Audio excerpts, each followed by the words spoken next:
प्रधानमंत्री नरेंद्र मोदी के सामने सबसे बड़ी चुनौतियों में से एक थी देश को यह भरोसा दिलाना कि जो विकास का वादा उन्होंने किया था उसे वो वाकई पूरा करेंगे। शुरू में प्रधानमंत्री मोदी की विकासोन्मुख योजनाएं चौंकाने वाली लगी, लेकिन धीरे धीरे जब समय बीतता गया तो तस्वीर थोड़ी स्पष्ट होती गई।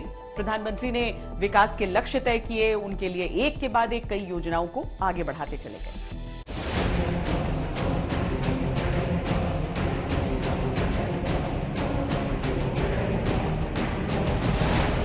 उन्होंने उस भाषण के अंदर कहा कि 2 अक्टूबर को महात्मा गांधी जी की जयंती पर देश में सफाई अभियान चलेगा, हम प्रत्येक कोने में सफाई करेंगे।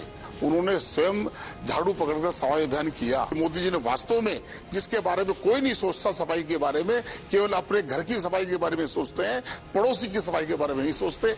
इतना मुझे उनसे मिलकर मुझे सीखने का मौका मिला। सफाई का महत्व नरेंद्र मोदी ने अपने जीवन काल की हर अवस्था से सीखा था और जब देश का उत्तरदायित्व संभाला तो सबसे पहले उसी से देश को जोड़ा। बात छोटी सी थी लेकिन जनमानस के मन में घर कर गई।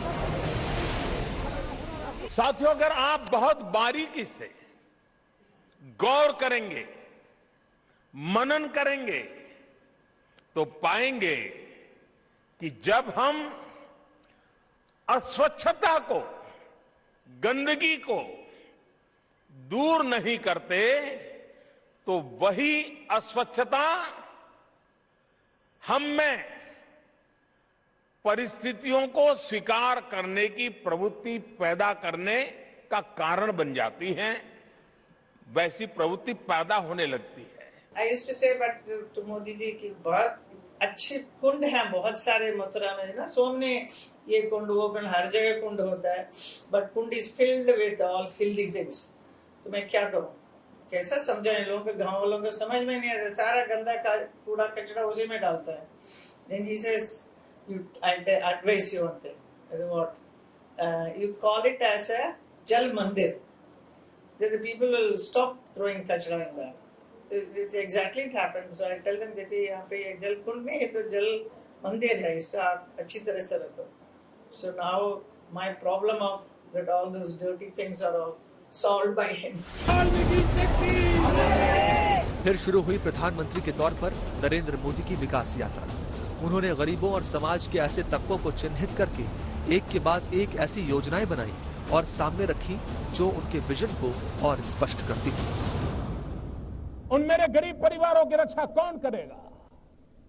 भाइयों बहनों, इस आजादी के पर्व पर मैं एक योजना को बहुत तेज आगे बढ़ाने का संकल्प करने के लिए आपके पास आया हूं। एक प्रधानमंत्री जन धन योजना। इस प्रधानमंत्री जन धन योजना के माध्यम से हम देश के गरीब से गरीब लोगों को बैंक अकाउंट की सुविधा से जोड़ना चाहते हैं। प्रधानमंत्री मोदी को यह अच्छी तरह मालूम था कि विपक्ष उनकी कामयाबी को एक इत्तेफाक बनाने के लिए पूरी तरह प्रयासरत है, लिहाजा बड़ी लकीर खींचनी ही होगी और वो एक के बाद एक विकास के अपने एजेंडे में कार्यक्रम जोड़ते चले गए। एक काम करो, तुम सारे आसाम में ये पेड़ लगाओ ताकि सारा आसाम फूलों से भर जाए और ये फूल के जरिए जो दृश्य सृष्टि होगा, इस दृश्य को देखने के लिए दुनिया के लोग आएंगे आसाम और ये टूरिज्म के लिए भी बहुत बड़ा आकर्षण का केंद्र बिंदु बनेगा। तो तब मोदी जी ने जब हमें हौसला दी, मार्गदर्शन दी, तुरंत हमने तय किया कि असम के अंदर हम फल फूल औषधि, असम की बायोडायवर्सिटी को प्रिजर्व करने के सिलसिले में, प्रमोट करने के सिलसिले में हम लोगों ने 10 करोड़ पेड़ लगाने का निर्णय किया। देश के हर परिवार को बैंकिंग सिस्टम से जोड़ने के लिए प्रधानमंत्री मोदी ने 15 अगस्त 2014 को जन धन योजना की शुरुआत की। अभी तक जन धन योजना के तहत देश में 45 करोड़ से अधिक बैंक खाते खोले जा चुके हैं। हर तरह की सब्सिडी का लाभ इसी अकाउंट के जरिए मिल रहा है।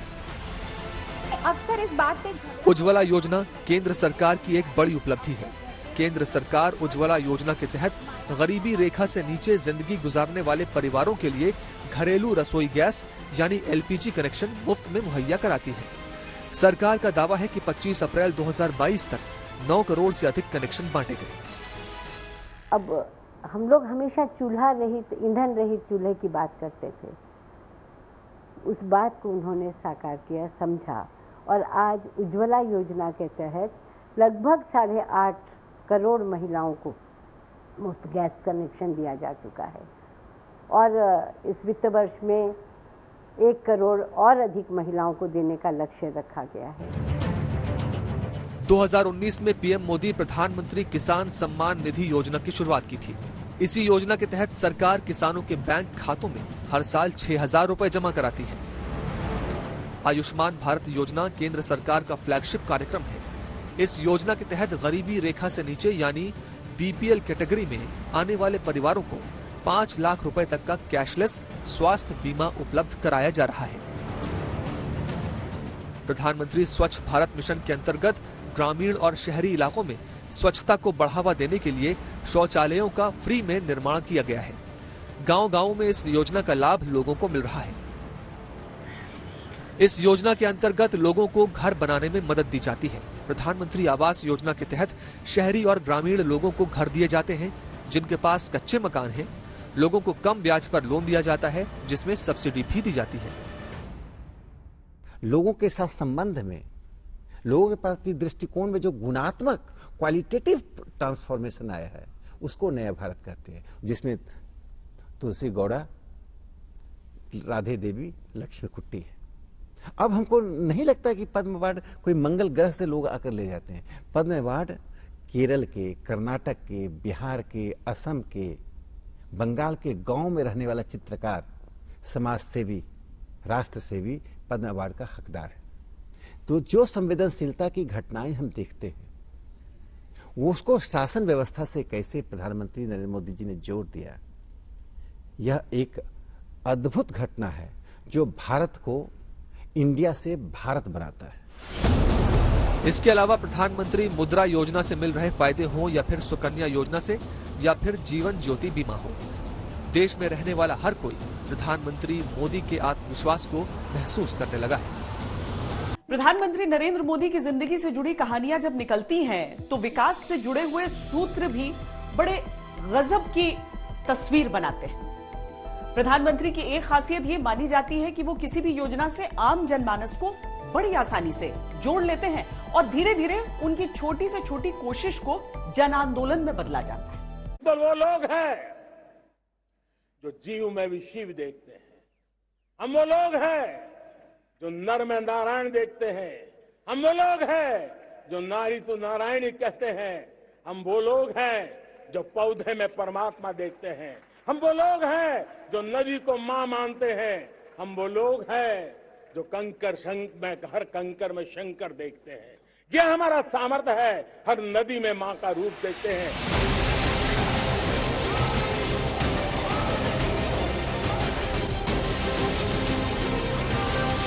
देश के विकास में जन भागीदारी सुनिश्चित हो, इसके लिए जब जहां जैसा अवसर सामने आया, प्रधानमंत्री मोदी ने देश से एकजुटता का आह्वान किया।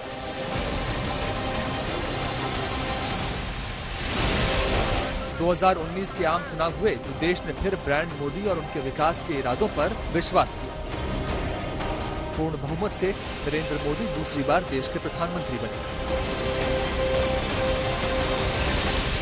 हम कभी दो भी हो गए, लेकिन हम कभी अपने मार्ग से विचलित नहीं हुए।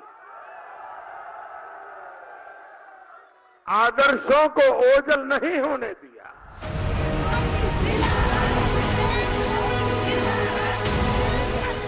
दूसरे कार्यकाल की शुरुआत 3 तलाक पर कानून, कश्मीर से धारा 370 खत्म करने और श्री राम मंदिर निर्माण की रूपरेखा तय करने से हुई।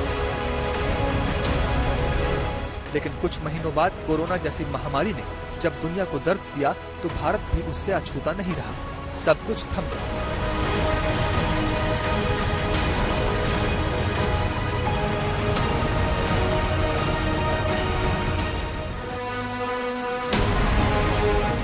आत्मनिर्भरता के स्वाभिमान के साथ वोकल फॉर लोकल के आह्वान ने देश में विकास की एक नई धारा पैदा कर दी।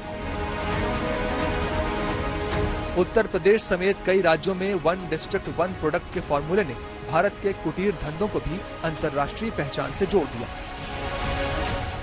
भाजपा लोकल के लिए वोकल है, लोकल के लिए वोकल, ये हमारा कमिटमेंट है। मोदी के विजन और मेक इन इंडिया की छाप और छाया उत्तर से दक्षिण, पूर्व से पश्चिम तक नजर आती है। आप भारत के किसी भी इलाके का दौरा कर लें, आपको नए भारत की बुलंद तस्वीर और उसमें पीएम मोदी का प्लान नजर आ जाएगा।